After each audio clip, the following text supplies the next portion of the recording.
वो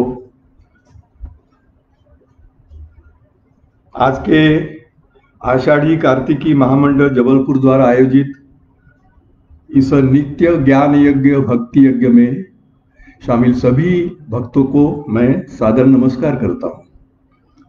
लंबे समय से हम रोज एक किसी साधु संत के बारे में जानकारी प्राप्त करते हैं। ये एक बहुत अच्छा उपक्रम है और बड़ी संख्या में हम लोग इसमें शामिल होते हैं। इससे ध्यान में आता है कि आज भी इस प्रकार के विषयों में लोगों की रुचि बनी हुई है।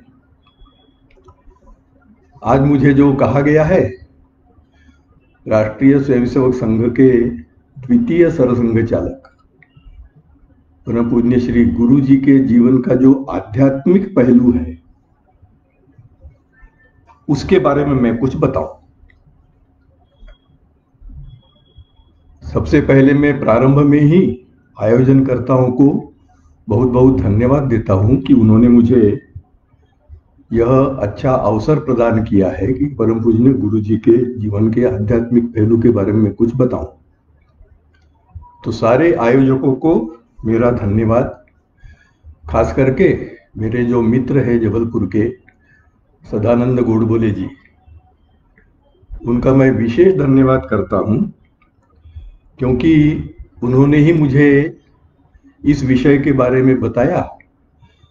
और एक और बात के लिए धन्यवाद कि रोज हम मराठी में सुन रहे हैं। मैं स्वयं मराठी भाषी हूं, लेकिन सारा जीवन मध्य प्रदेश में ही बीतने के कारण मराठी की तुलना में हिंदी में बोलना मेरे लिए अधिक सुविधाजनक होता है। इसलिए मैंने निवेदन किया था उनको और उन्होंने उसको स्वीकार करते हुए मुझे हिंदी में बोलने की अनुमति प्रदान की है। वैसे ही आज जो सारे भक्त गण उपस्थित हैं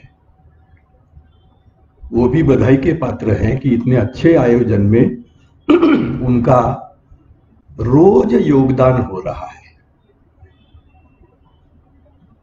परम पूज्य गुरु जी के जीवन के बारे में यदि बताना है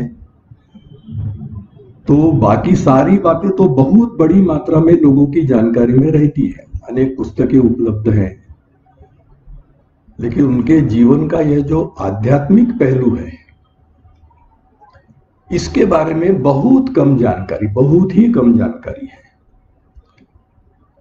स्वयं परम पूज्य गुरु जी का भी स्वभाव वैसा ही था कि इस तरह की बातों के बारे में भी कभी यानी लोग बताते हैं, मैंने भी उनको देखा हुआ है, लेकिन जो बहुत निकट से उनको देखते थे, उनके साथ रहते थे, वो लोग यहां तक बताते हैं कि उनके मुंह से उन्होंने उनके दीक्षा गुरु स्वामी अखंडानंद जी का नाम भी कभी नहीं सुना।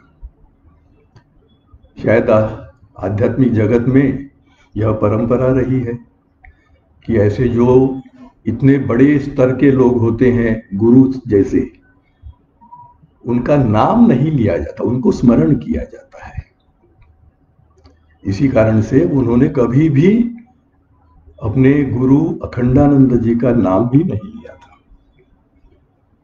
उनको सारगाछी के आश्रम में सन 1937 में दीक्षा मिली थी। विस्तारित थोड़ा बाद में बताऊंगा मैं इसके बारे में, लेकिन यह जो दीक्षा उनको प्राप्त हुई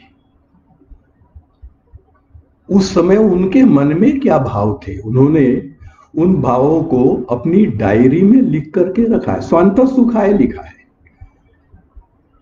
37 में लिखा, लेकिन मृत्यु पर्यंत उन्होंने उसे किसी को नहीं दिखाया, किसी को नहीं दिखाया। शायद कभी अकेले में पढ़ते होंगे। अभी उनकी मृत्यु के बाद जब योजना बनी कि उनके जीवन के जो विचार हैं, उनके जीवन प्रसंग है, इन पर आधारित एक गुरुजी समग्र नाम के ग्रंथों का प्रकाशन किया जाए। इस शताब्दी के पहले दशक की यह बात है, यानी गुरुजी के निधन के 30 वर्ष बाद। उस समय पर जो सामग्री इकट्ठा कर रहे थे तो नागपुर के कार्यालय के किसी अलमारी में यह डायरी मिली उस समय तक इसी डायरी के बारे में किसी को जानकारी भी नहीं थी। तो ऐसे 2003 में यह डायरी मिली, तो फिर थोड़ा सा उसमें उनके मन में जो भाव आए थे वो उन्होंने उसमें व्यक्त किए हुए हैं, और जो समग्र ग्रंथ है उसके एक खंड में वो प्रकाशित भी हुआ है। तो गुरुजी आध्यात्मिक प्रवृत्ति के थे। अब ये आध्यात्मिक प्रवृत्ति के लोगों के कुछ विशिष्ट प्रकार के स्वभाव रहते हैं, आदतें रहती हैं। उसमें से एक तो ये रहता है कि उन्हें धर्मों में और धर्म ग्रंथों में बहुत अधिक रुचि होती है। अन्य बातों में ज्यादा रुचि नहीं होती, लेकिन इस प्रकार के विषयों में उनकी बहुत रुचि होती है। और दूसरा, विवाह में इनकी अरुचि होती है। तो इनके धर्म ग्रंथों की रुचि के बारे में यदि बताना हो तो नागपुर में हिस्लॉप कॉलेज में ये पढ़ते थे। उनके जो प्राचार्य थे स्वयं ईसाई व्यक्ति थे, बहुत अच्छे व्यक्ति थे और बहुत विद्वान थे, और खास करके बाइबल का उनका बहुत गहरा अध्ययन था, बाइबल का। और वे इनकी क्लास में आकर के बाइबल के बारे में बताते थे, बाइबल पढ़ाते थे। एक बार पढ़ाते समय उन्होंने कुछ बाइबल में ऐसा लिखा है वगैरह इस प्रकार की बात की। स्वयं गुरुजी हालांकि कॉलेज में पढ़ने वाले थे, लेकिन जैसा कहा ना, जो आध्यात्मिक प्रवृत्ति के लोग होते हैं उनकी आदत होती है कि अन्य धर्म ग्रंथों को पढ़ना। तो बाइबल का भी उन्होंने गहरा अध्ययन किया हुआ था, तो उन्हें जो उनके प्राचार्य बता रहे थे और उनकी जो जानकारी थी उसमें थोड़ा सा विरोधाभास था।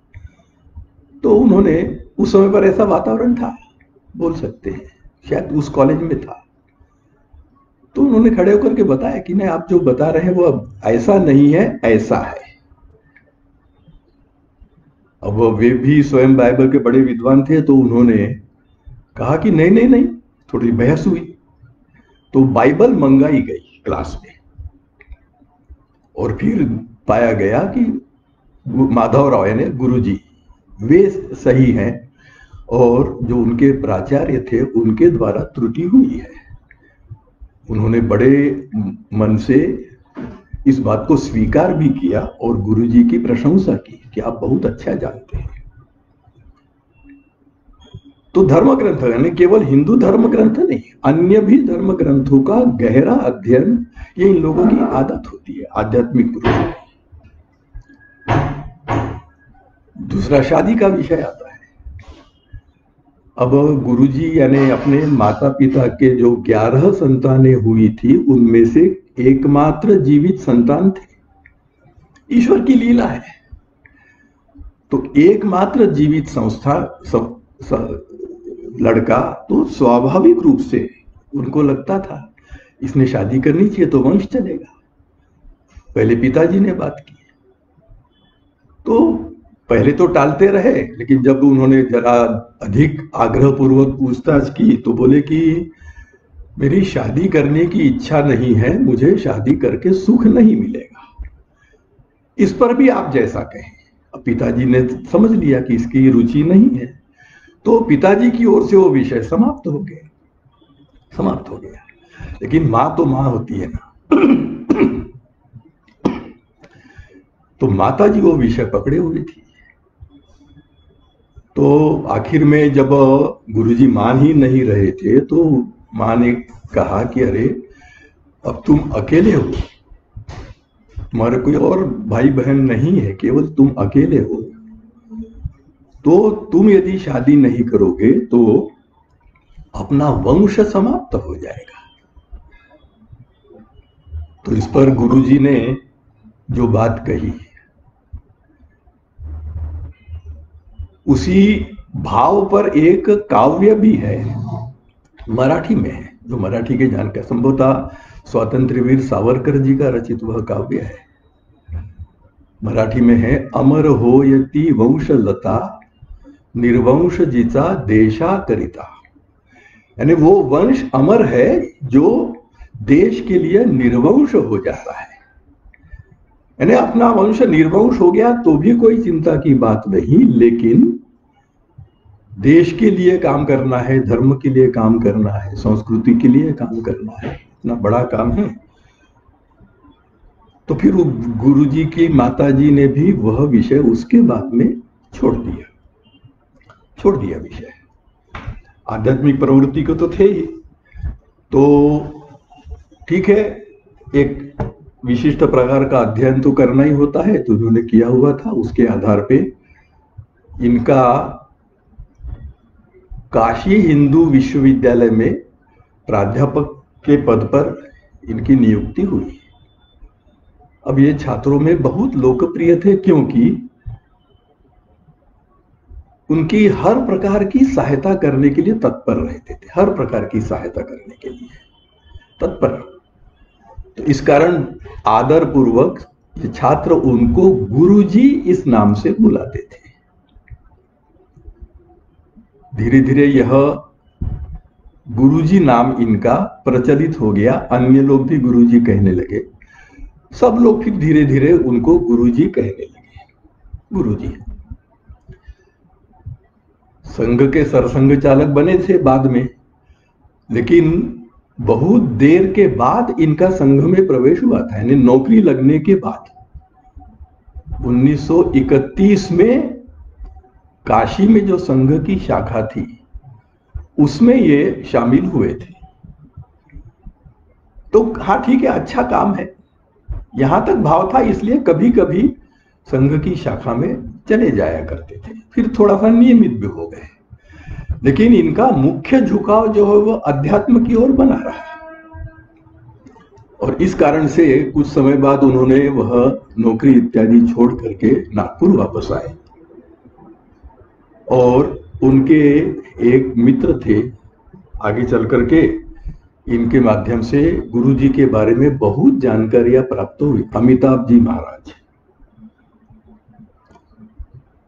तो अमिताभ जी महाराज के माध्यम से इनको, और ये अमिताभ जी अखंडानंद जी के, स्वामी अखंडानंद जी के शिष्य थे, जो बंगाल के सारगाछी आश्रम में जिनका निवास था। और ये अखंडानंद जी यानी रामकृष्ण परमहंस के शिष्य थे, जैसे स्वामी विवेकानंद थे। यानी अखंडानंद जी और विवेकानंद जी गुरु बंधु थे, समान गुरु। तो इनके ये अमिताभ जी महाराज शिष्य थे, तो ये सारगाछी उनका जाना आना लगा रहता था। अखंडानंद जी के बारे में बहुत सारी बातें बताते भी थे। तो गुरुजी के मन में भी अखंडानंद जी के बारे में अपार श्रद्धा का भाव उत्पन्न हुआ, और उन्होंने विचार किया कि मुझे संन्यास दीक्षा लेनी चाहिए, तो अखंडानंद जी से ले सकते हैं। सारी योजना बनी, और 1936 में केवल एक अपने मित्र को बताया, बहुत विश्वास का जो मित्र था, और ये अमिताभ जी महाराज। इन दो के अलावा और किसी को भी जानकारी नहीं थी, माता पिता को भी नहीं। संघ में आ चुके थे तो डॉक्टर हेडगेवार जी को भी जानकारी नहीं थी। जो दूसरा मित्र था उसके पास उन्होंने एक माता पिता के लिए पत्र लिख करके दिया, जिसमें मैं ऐसा ऐसा गया हूं वगैरह ये सारी जानकारियां दी होंगी। वो पत्र प्राप्त अभी तक नहीं हुआ है, इस कारण से उसमें क्या लिखा था यह नहीं बताया जा सकता, अनुमान लगाया जा सकता है। वहां गए, सारगाछी में गए, बड़े विद्वान थे, बहुत अच्छे पढ़े लिखे थे, एमएससी थे। लेकिन इतना सब होते हुए भी जो एक समर्पण भाव रहता है, समर्पण भाव, उस समर्पण भाव से इनका सारा उस आश्रम में व्यवहार रहा, जो सबको बहुत अच्छा लगा। स्वामी अखंडानंद जी को भी अच्छा लगा। उन्होंने अनेक प्रकार से इनकी परीक्षा भी दी, छोटे छोटे महत्वहीन दिखने वाले काम भी बताए। लेकिन कोई भी काम हो, कितना भी छोटे स्तर का जिसको माना जाता है ऐसा काम हो, लेकिन पूरी लगन, निष्ठा इत्यादि के साथ वह पूरे भक्ति भाव से वह काम किया करते थे। अखंडानंद जी ये सब देख रहे थे। इस कारण से इन पर उनकी विशेष कृपा दृष्टि रहने लगी। यानी अमिताभ महाराज जी ने बताया कि जब किसी बात को लेकर के अखंडानंद जी नाराज होते थे तो सारे शिष्यों में से किसी की हिम्मत नहीं होती थी कि उनसे जाकर के बात करे और उनके नाराजगी को समाप्त करे, क्रोध को समाप्त करे। किसी की हिम्मत नहीं होती थी। सब लोग माधवराव को ही आगे कर देते थे, माधवराव को। और फिर माधवराव अपने गुरु महाराज से बात करते थे और उनके क्रोध को शांत करते थे। अब अखंडानंद जी का लगभग अंतिम समय आ चुका था, सब कुछ दिख भी रहा था। इस कारण से उनके गुरुजी ने बहुत सेवा शुश्रूषा की है। उस अवस्था में बहुत सेवा शुश्रूषा की है गुरुजी ने, अखंडानंद जी। अमिताभ महाराज ने एक बार अपने गुरुजी से कहा कि इसकी दीक्षा लेने की इच्छा है तो आप थोड़ा दीक्षा दे देंगे तो अच्छा है। इस प्रकार से थोड़ा सा तो उन्होंने ठीक है मैं ठाकुर जी से पूछूंगा। ठाकुर जी यानी रामकृष्ण परमहंस को ये ठाकुर जी कहा करते थे। तो ठाकुर जी से संकेत मिलेगा। फिर एक दिन में उनको बताया गया कि ठाकुर जी संकेत मिला है। तो 13 जनवरी 1937 ये मकर संक्रांति का दिन था। उस दिन दीक्षा मिलेगी ऐसा तय किया गया। उस दिन उसी संदर्भ में गुरुजी की डायरी में वो सब लिखा हुआ है कि उनके मन में कैसे कैसे भाव आए। बहुत अच्छे वो भाव है, वो उपलब्ध भी है, अपन देख सकते हैं। जैसा मैंने बताया समग्र दर्शन में खंड 6 में वो समाहित है। दीक्षा हुई, ये 13 जनवरी को दीक्षा हुई और 1 महीने के अंदर अंदर ही अखंडानंद जी का इस जीवन का कार्यकाल समाप्त हुआ। 7 फरवरी। लेकिन 7 फरवरी से पहले 24 जनवरी को अचानक उनका बुलावा आया माधवराव के लिए। माधवराव के लिए बुलावा आया, गए, प्रणाम वगैरह किया। तो थोड़ी सी बात करने के बाद उन्होंने कहा एक आशीर्वाद के रूप में। लोग बताते हैं कि आध्यात्मिक क्षेत्र में इस प्रकार जो संवाद होते हैं आशीर्वाद के रूप में, उनका एक विशेष अर्थ होता है, विशेष अर्थ। ये सामान्य आशीर्वाद नहीं होता। उस आशीर्वाद में उन्होंने क्या कहा कि तेरे सारे दुख मुझे मिल जाए, मेरे सारे सुख तुम्हें मिल जाए, मेरे सारी अच्छी बातें तुमको मिल जाए, तुम्हारी जो खराब बातें हैं वो मुझे मिल जाए, तुम हमेशा सुखी रहो, मैं तो दुखी ही रहूंगा, मैं दुखी ही प्रसन्न हूं। यानी अपने पास जितना था वो सब अपने उस प्रिय शिष्य को गुरु अर्पण दे देता है, दे देता है। एक प्रकार से इसको अलग अलग प्रकार से आध्यात्मिक क्षेत्र में इस बात को अलग अलग ढंग से कहा जाता है, अलग अलग ढंग से कहा जाता है। जैसे अपनी सारी शक्ति प्रदान कर देना। रामकृष्ण परमहंस ने विवेकानंद जी को आलिंगन दिया था और उस आलिंगन के माध्यम से अपनी सारी शक्तियां विवेकानंद जी के पास पहुंच गई। तो जैसे आलिंगन के माध्यम से सारी शक्तियां पहुंचाई जाती हैं,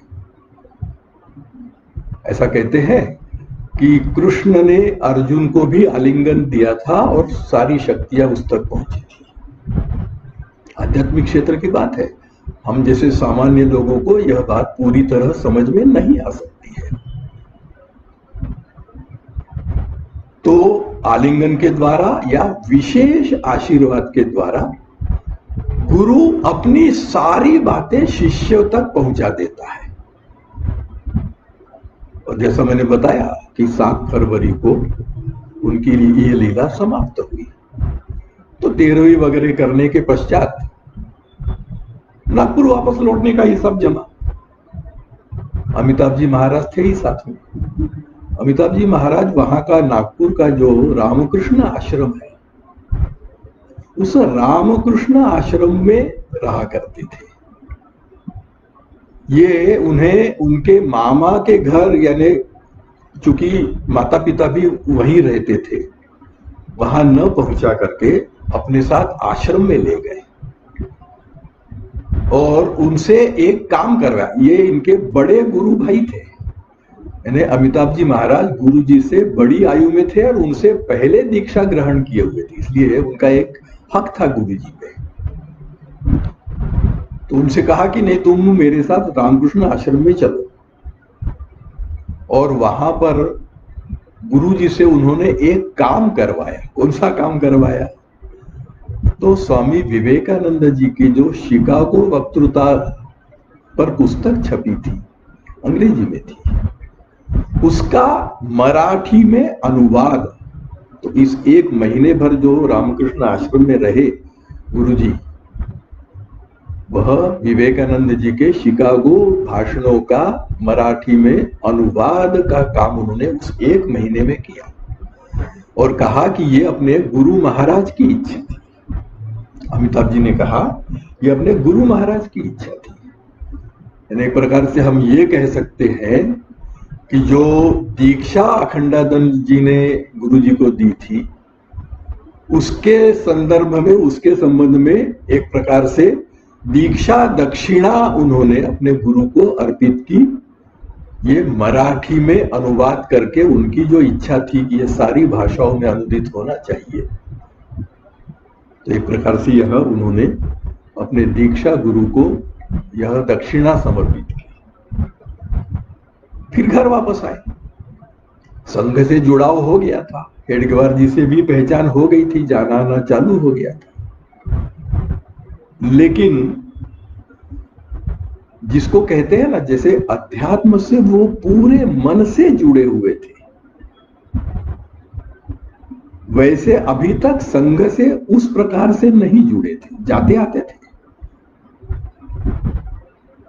अब अखंडानंद जी जैसे जो उस स्तर के महापुरुष होते हैं, उनमें एक विशेष योग्यता होती है कि वे पहचान लेते हैं कि कौन क्या है, क्या करेगा। तो अमिताभ महाराज जी को भी पहले लगता था कि गुरुजी रामकृष्ण आश्रम में ही रहेंगे, यहीं का काम करेंगे। इस प्रकार से जब अखंडानंद जी से अमिताभ महाराज की चर्चा होती थी, तो अखंडानंद जी कहा करते थे ये यहां नहीं रहेगा, इसके लिए कोई दूसरा काम निर्धारित है और वो काम नागपुर में इनकी प्रतीक्षा कर रहा है। एक प्रकार से डॉक्टर हेडगेवार जी के संघ के लिए उन्होंने संकेत किया था और इसे वही काम करना चाहिए, वो भी बहुत बड़ा काम है। इसलिए इसे आश्रम में रहने के लिए आग्रह मत करना, वो जो काम है उस काम को करने देना। और अमिताभ महाराज को अखंडानंद जी ने एक विशेष बात बताई कि आध्यात्मिक प्रवृत्ति का स्वभाव तो है इनका, लेकिन उन्हें जो काम करना है वो अलग प्रकार का है, महत्व का है, उससे वे दूर न हो। इसलिए तुम्हें चिंता करनी है, अमिताभ महाराज को चिंता करनी है।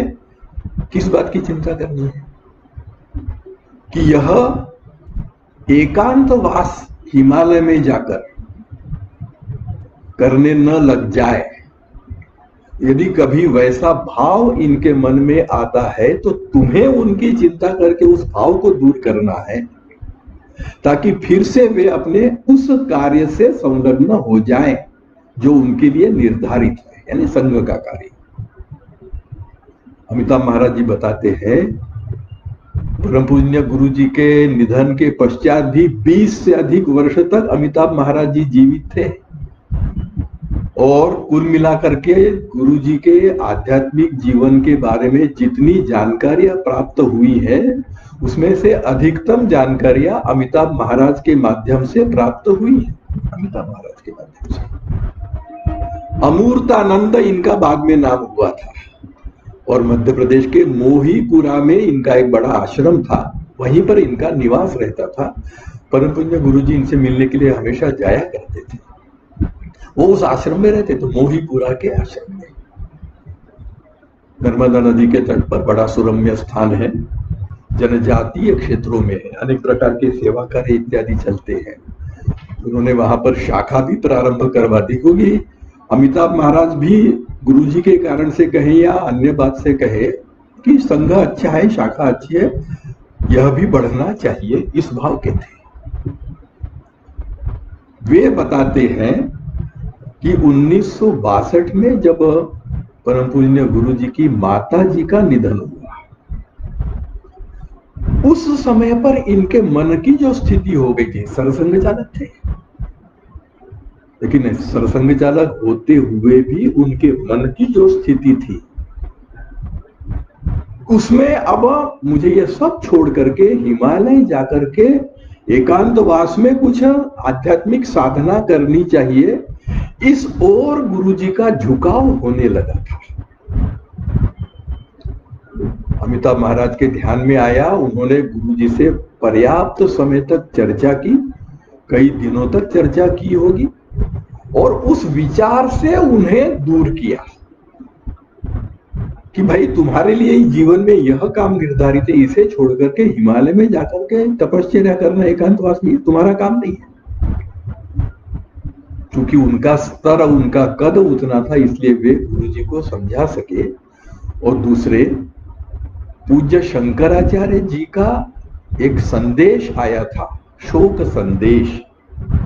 उस शोक संदेश में भी यही बात कही गई थी कि तुम्हारी मां समाप्त हुई है, लेकिन हजारों वर्षों से करोड़ों लोगों की जो मां है, अपनी भारत माता है, इसकी सेवा करने से तुम्हें अपनी जन्मदात्री मां की सेवा करने जैसा ही लगेगा।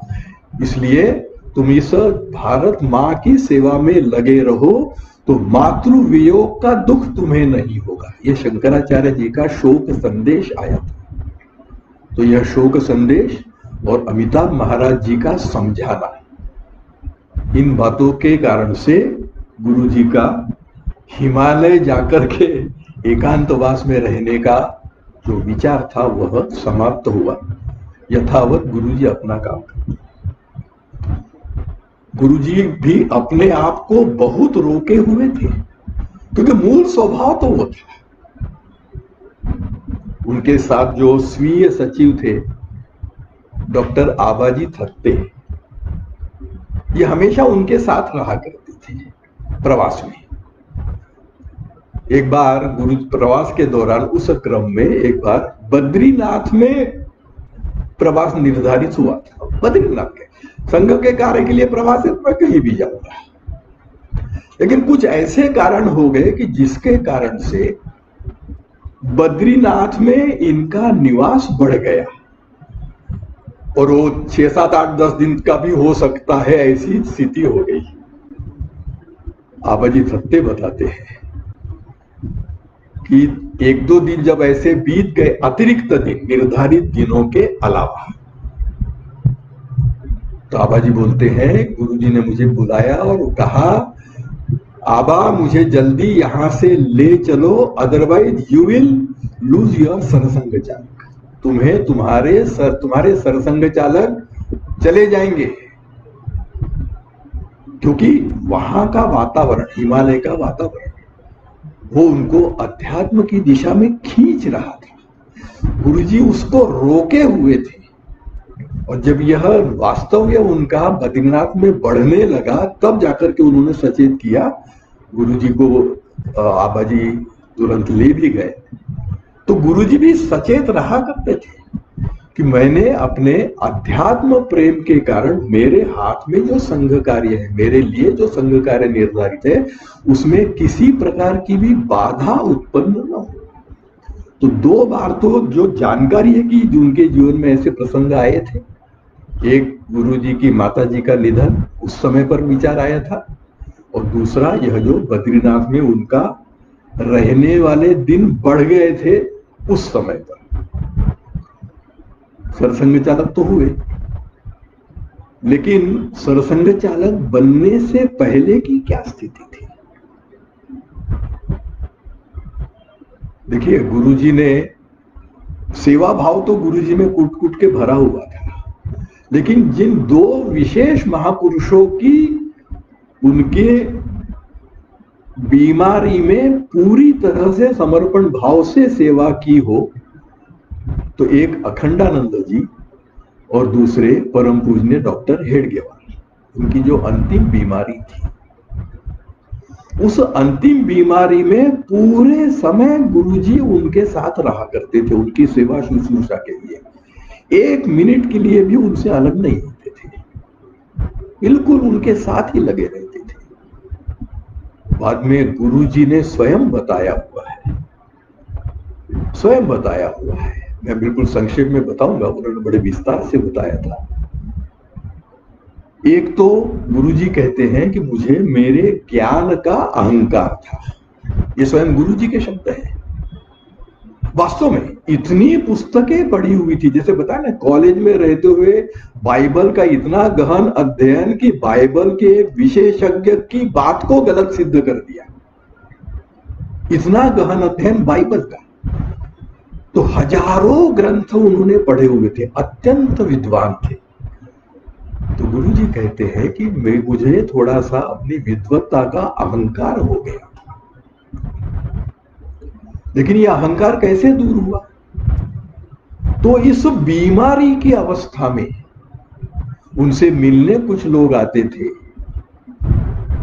उनसे कम से कम समय में डॉक्टर जी के साथ समय बिताए ताकि डॉक्टर जी को कम से कम कष्ट हो, इसलिए प्रारंभिक बातें उनसे मैं कर लिया करता था। डॉक्टर श्यामा प्रसाद मुखर्जी एक बार डॉक्टर हेडगेवार जी से मिलने आए, तो मैं उनको बहुत अच्छे से जानता था कि ये भी बहुत बड़े व्यक्ति हैं। फिर भी मैंने थोड़ा सा उनसे चर्चा की, उनके जो भी बातें थी उन सारी बातों के संदर्भ में मैंने अपनी सारी विद्वत्ता को दांव पर लगा करके उनका समाधान किया। ये गुरुजी के शब्द हैं। लेकिन मैं देख रहा था कि इनको समाधान नहीं हुआ है, चेहरा से दिख रहा है कि समाधान तो नहीं हुआ।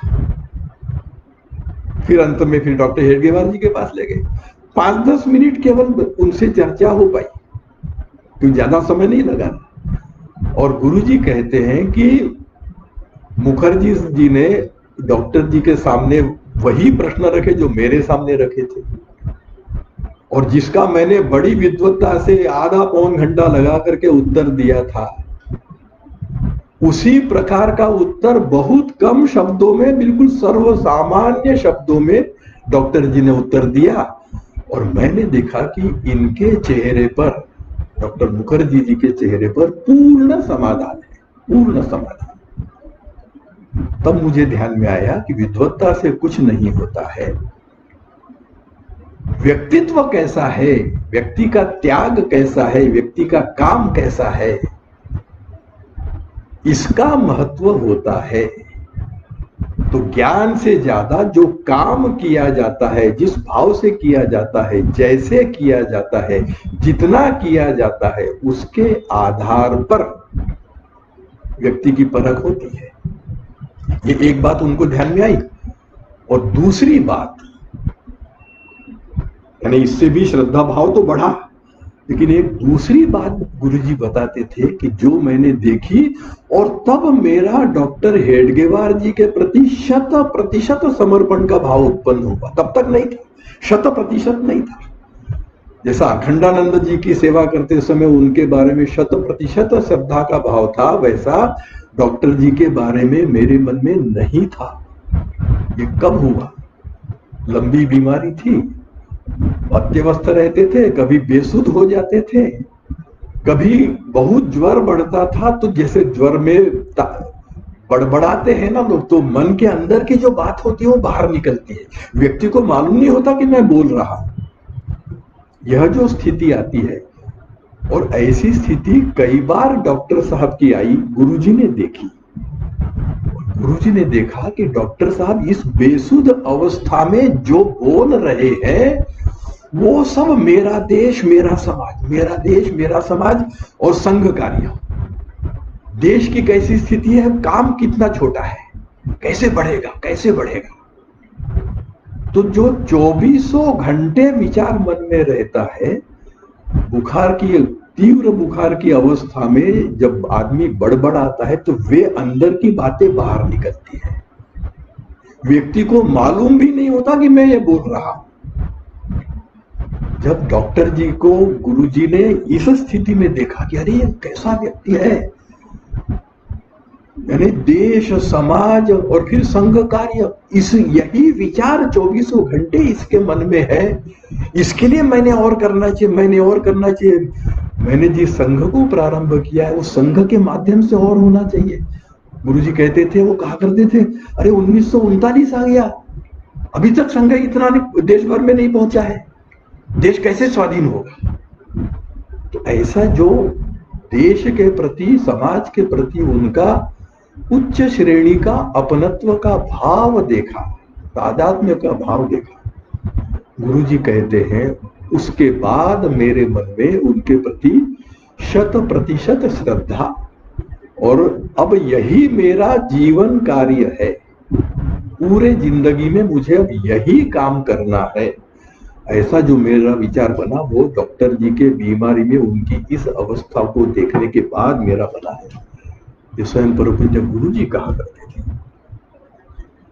लेकिन जैसा मैंने बताया, उनके आध्यात्मिक जीवन के बारे में लोगों को जानकारियां बहुत कम रहती थी, बहुत ही कम रहती थी। फिर भी कुछ जानकारियां जो मिल गई। एक जानकारी तो चूंकि प्रसंग ही ऐसा था कि सबको, यानी कम से कम कुछ लोगों को तो पता लग गया। परम पूज्य गुरु जी सरसंघ चालक थे, लेकिन एक पीठ के शंकराचार्य जी के द्वारा गुरु जी को शंकराचार्य बनना चाहिए, एक पीठ खाली हुआ था, तो वहां के पीठ के शंकराचार्य गुरु जी ने बनना चाहिए, ऐसा एक दूसरे पीठ के शंकराचार्य ने कहा। अब गुरु जी तो संघ कार्य जीवन कार्य बना चुके थे, इसलिए उन्होंने विनम्रता पूर्वक पूज्य शंकराचार्य जी को कहा कि मेरे जीवन का कार्य निर्धारित हो गया है, इसलिए अब मैं आप जो आदेश दे रहे हैं उसका पालन करने में मैं असमर्थ हूं।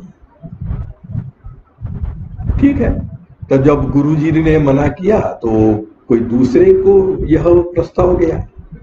जयपुर में एक बहुत बड़ी व्यक्तित्व थे, वहां के संस्कृत कॉलेज के प्राचार्य थे, उनको शंकराचार्य पद का प्रस्ताव दिया गया। परम पूज्य गुरु जी का उनसे परिचय था। तो ऐसा बताते हैं कि परम पूज्य गुरु जी ने उनसे, जयपुर के जिन्हें शंकराचार्य बनाने का प्रस्ताव था, वो उनको शंकराचार्य बनाया जाने वाला था, उनसे गुरु जी मिले और उन्हें निवेदन किया कि शंकराचार्य जी का पद ग्रहण करने से पहले आप यदि 2 माह तक हिमालय में जाकर तपश्चर्या करेंगे तो अति उत्तम होगा। यानी इतने बड़े पद पर रहने वाले व्यक्ति ने उस पद को ग्रहण करने से पहले अपने आप को उसके लिए अधिक योग्य बनाने के लिए क्या करना चाहिए, यह बात गुरुजी ने उनसे, जयपुर में जिनको शंकराचार्य बनाया जाने वाला था, उनसे की। अब यह बात भी गुरुजी ने तो कहीं किसी को नहीं बताई, लेकिन चूंकि कुछ लोग इसके साथ जुड़े हुए थे तो ये बात बाहर आ गई, अपने जैसे लोगों को उसकी जानकारी मिल गई। एक और ऐसा ही उनके जीवन का प्रसंग है। एक कांची के शंकराचार्य जी से प्रवास के दौरान आसपास कहीं गुरुजी गए होंगे, वहां से कांची पीठ नजदीक होगा, तो गुरुजी ने तय किया होगा कि चलो समय है, उनसे भी मिल करके आते हैं। तो उनसे मिलने के लिए ये गए। उन शंकराचार्य जी का नियम ऐसा था कि वे जिस पूजा कक्ष में पूजा इत्यादि किया करते थे, वहां उनके अलावा केवल उनका एक शिष्य था जिसे प्रवेश करने की अनुमति थी और किसी को वो अनुमति नहीं थी। शंकराचार्य जी और उनका वो एक निर्धारित शिष्य, केवल ये दो लोग ही वहां उस कक्ष में प्रवेश कर सकते थे। अब गुरुजी गए तो शंकराचार्य जी उसी पूजा कक्ष में थे। जब गुरुजी वहां पहुंचे तो वो जो वहां का शिष्य था उसको उन्होंने बाहर भेजा, उनको जानकारी मिली गुरुजी आ गए हैं तो उसको बाहर भेजा और कहा कि गुरुजी को यहीं ले आओ। अब वो आश्चर्य में पड़ गया, यहाँ इस कक्ष में तो मेरे अलावा और कोई जा नहीं सकता है। और उसको भी कब अनुमति थी? जब विशिष्ट प्रकार के रेशमी वस्त्र पहन लेगा, स्नान इत्यादि सब करने के बाद वही रेशमी वस्त्र पहन लेगा, उसके बाद ही उसे उस कक्ष में जाने की अनुमति थी, अन्यथा उसे भी अनुमति नहीं थी। सामान्य वेश में आने की अनुमति नहीं थी। और उस वेश में, उस कक्ष में गुरुजी को लाने के लिए कह रहे हैं। गुरुजी आए, हाथ पांव धोए और उस कक्ष में गए। कोई वेश परिवर्तन नहीं, रेशम वस्त्र वगैरह ऐसा कुछ भी नहीं। अभी बड़े आश्चर्य में पड़ गए, लेकिन अब गुरु का आदेश है, ठीक है, ले गए। सारी बात होने के बाद जब गुरुजी रवाना हुए, वापस ले गए, तो शिष्यों ने उनसे, शिष्य एक रात में इकट्ठा एक जगह पर आते थे, मन में जो भाव आते हैं, प्रश्न आते हैं, वो पूछना चाहिए, ऐसा करके एक प्रति रात वहां पर यह आयोजन होता था। रोज सारे शिष्य इकट्ठा आते थे और जो भी प्रश्न पूछना पूछा करते थे। तो इस शिष्य ने प्रश्न पूछा कि आपने उन्हें अपने उस कक्ष में कैसे आने दिया? वहां तो किसी के आने की अनुमति नहीं, और वो भी जैसे थे वैसे ही, केवल हाथ पांव धो करके आए, बाकी कुछ नहीं। उन्होंने उत्तर क्या दिया है? अब चूंकि यह कुछ लोगों के बीच में हुआ इसलिए इसकी भी जानकारी हो गई है, इसकी भी जानकारी हो गई है। उन्होंने उत्तर दिया, अरे जिस चंद्रमौलीश्वर की मैं पूजा करता हूं, जब वह स्वयं मेरे सामने आ रहा है तो उसको प्रतिबंधित करने वाला मैं कौन होता? यानी गुरु जी का व्यक्तित्व कितना विराट था, कितना बड़ा था कि प्रत्यक्ष भगवान ही कहा है गुरु जी को, शंकराचार्य जी ने, किसी मामूली व्यक्ति ने नहीं, शंकराचार्य जी ने। तो ऐसे थोड़े थोड़े प्रसंग इधर उधर उनके जीवन के मिल जाते हैं, लेकिन इतना ज्यादा आध्यात्मिक स्वभाव और आध्यात्मिक व्यक्तित्व होते हुए भी गुरु जी की एक बहुत बड़ी विशेषता है। क्या विशेषता है? कि उन्होंने संघ को जैसा था वैसा ही रखा। डॉक्टर जी के जमाने का संघ अलग, अब मैं आ गया हूं तो मैं आध्यात्मिक प्रवृत्ति का हूं तो संघ में मैं थोड़ा सा चेंजेस कर दूंगा। ऐसा कई जगह पर होता है। जो शीर्ष पर व्यक्ति है उसके हिसाब से संगठन में कुछ परिवर्तन होते हैं। परम पुण्य गुरु जी को एक बार किसी इंटरव्यू उनका हुआ था, तो किसी पत्रकार ने पूछा, जिसने इंटरव्यू लिया था, लंबे समय तक वे सरसंघ चालक रह चुके थे, उनके आखिरी कुछ वर्षों में यह प्रश्न पूछा गया था। 25-30 वर्ष तक सरसंघ चालक रह चुके हैं। उनके सरसंघ चालक रहते हुए संघ का बहुत बड़ा विस्तार हुआ है। संघ की प्रेरणा से बीसीओ संगठन भी प्रारंभ हो गए हैं, उनका भी प्रभाव बहुत बड़ा है। तो ये इस सब के आधार पर पत्रकार ने प्रश्न पूछा, Guruji what is your contribution to RSS? Sangh में आपका क्या योगदान है? इमीडिएटली, क्योंकि प्रश्न उसने अंग्रेजी में किया था तो गुरुजी ने अंग्रेजी में उत्तर दिया। उन्होंने प्रश्न पूछा था, Guruji what is your contribution to RSS? Guruji का तपाक से उत्तर आया, my contribution to RSS is that I have contributed nothing to RSS. यानी डॉक्टर हेडगेवार जी ने जैसा संघ मुझे सौंपा वैसा का वैसा मैंने उसको रखा हुआ है। ऊपरी तौर पर देखने में तो लगता है कि गुरुजी ने कितना सारा किया हुआ है, कितना परिवर्तन किया हुआ है, लेकिन जैसा डॉक्टर जी ने सौंपा वैसा ही संघ मैंने रखा, ये गुरु जी ने क्यों कहा? क्योंकि संघ की कुछ मूलभूत बातें हैं। बाह्य रूप तो बदलता है, गणवेश बदलता है, कार्यक्रम बदलते हैं। आज ये कोरोना पैंडेमिक जमाने में ई शाखा लग जाती है, इंटरनेट शाखा लग जाती है। पहले कहा कोई सोचता भी नहीं था इस बारे में। तो कोई कह सकता है हमने ई शाखा चालू की तो हमने संघ में यह परिवर्तन कर दिया, आई कंट्रीब्यूटेड द ई शाखा टू संघ, ये कोई कह सकता है जो अध कचरा होगा। लेकिन गुरु जी जानते थे कि मैंने कुछ नहीं किया है, जो किया है डॉक्टर हेडगेवार जी ने किया, उन्होंने जैसा किया वही बात में आगे बढ़ा रहा हूं। तो जो ऐसी बेसिक बातें हैं, मूलभूत बातें हैं, सबसे मूलभूत बात कौन सी है संघ में? अपने संघ क्या करता है, ये जब कोई प्रश्न पूछता है तो अपने वरिष्ठ लोग कई बार उत्तर देते हैं कि संघ कुछ नहीं करता, केवल व्यक्ति निर्माण करता है। और ये निर्मित व्यक्ति देश और समाज के लिए आवश्यक सारे काम करते हैं। This is distribution of labour, कार्य विभाजन है हमारा कि संघ कुछ नहीं करेगा, केवल व्यक्ति निर्माण करेगा और स्वयंसेवक सब कुछ करेंगे। कुछ लोग मजाक में इसको तुकबंदी भिड़ाने के लिए कहते हैं, संघ कुछ नहीं करेगा, स्वयंसेवक सब कुछ करेगा। लेकिन ये वास्तव में ये वस्तु स्थिति है। तो ये व्यक्ति निर्माण का काम संघ में यथावत वैसा का वैसा चलता है। और डॉक्टर जी की एक बहुत बड़ी विशेषता थी, हम देखते हैं उन्होंने कैसे कैसे व्यक्तित्वों का निर्माण किया। इसलिए कई बार लोग कहते हैं कि वे तो पारस थे, जो लोहे को भी स्पर्श करे तो वो स्वर्ण बन जाए, सोना बन जाए।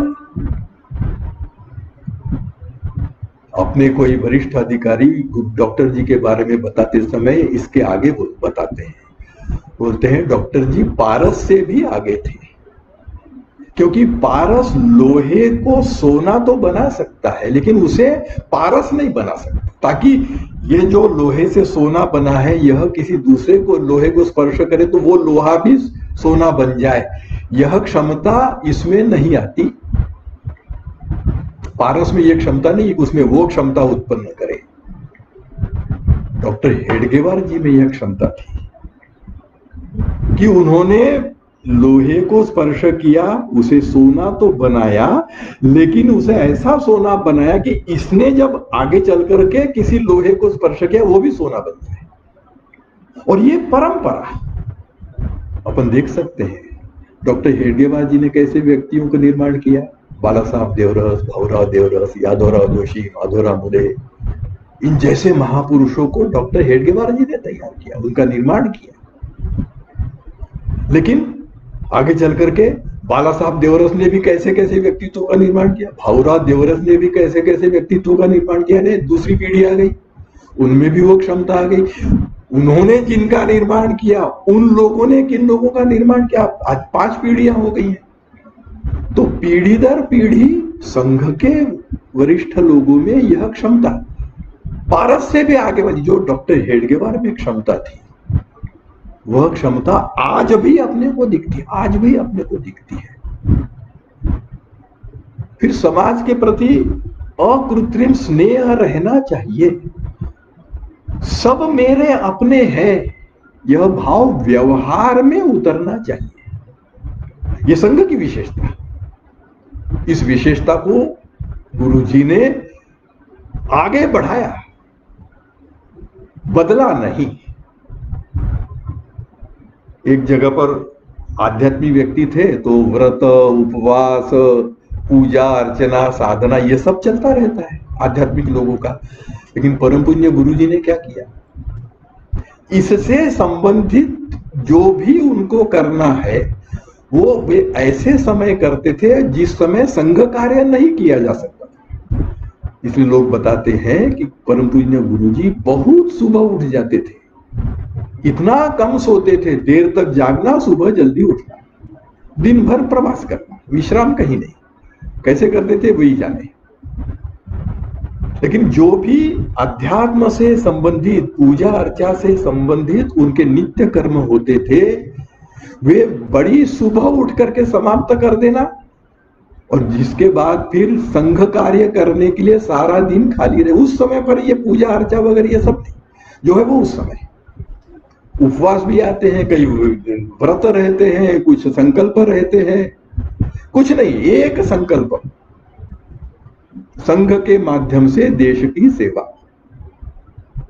इसके अलावा और कोई संकल्प नहीं और कोई नियम नहीं, ऐसा बताते। इसका एक छोटा सा उदाहरण,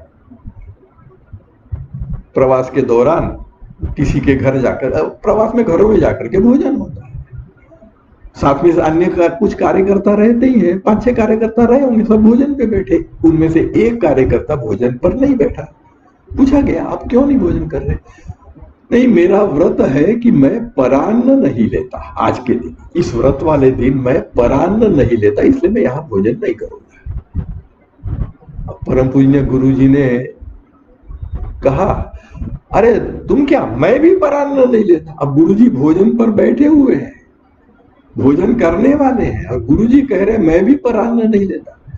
अरे मेरे लिए पर कौन है, पराया कौन है? मेरे लिए कोई पराया नहीं, सारे मेरे अपने हैं। तो मैं कहीं भी भोजन करता हूं तो मैं अपने घर ही भोजन कर रहा हूं, मैं परान्न थोड़ी लेता हूं। वो जो कार्यकर्ता था जिसने कहा था आज मैं भोजन नहीं करूंगा क्योंकि आज मैं परान्न नहीं लेता, तुरंत आकर के भोजन पर बैठ गया। तो ऐसे अपने व्यवहार से संघ की जो मूलभूत बातें हैं, मूलभूत बातें। एक बार धर्मयुग नाम का साप्ताहिक है, धर्मयुग नाम का साप्ताहिक है, उसके संपादक ने उस समय पर जो देश के बहुत बड़े बड़े नाम माने जाते थे, ऐसे 20-25 लोगों से, आपके जीवन का जो सूत्र है जिसके आधार पर आपका जीवन चलता है, वो कलेक्शन पूरा एक उन्होंने विशेष अंक छापा था। कोई 51 महापुरुष, उस समय के विद्यमान महापुरुषों के जीवन का सत्व जिसमें है, सूत्र वाक्य जिसमें है। परम पूज्य गुरु जी ने इसमें कौन सा वाक्य लिखा? जो उनके गुरु अखंडानंद जी ने उन्हें बताया था कि मेरे गुरु रामकृष्ण परमहंस देव जी का यह वाक्य था। कौन सा वाक्य था? जो अब इधर की भाषा में मैं नहीं तू ही, एक प्रभु के लिए था। हे प्रभु, मैं नहीं तू ही, जो कुछ है तू ही है, मैं कुछ नहीं। तो गुरु जी ने यह मैं नहीं तू ही, यह अपने जीवन का वाक्य के रूप में सामने रखा, छपा था, अंक छपा हुआ, 1954 का अंक है।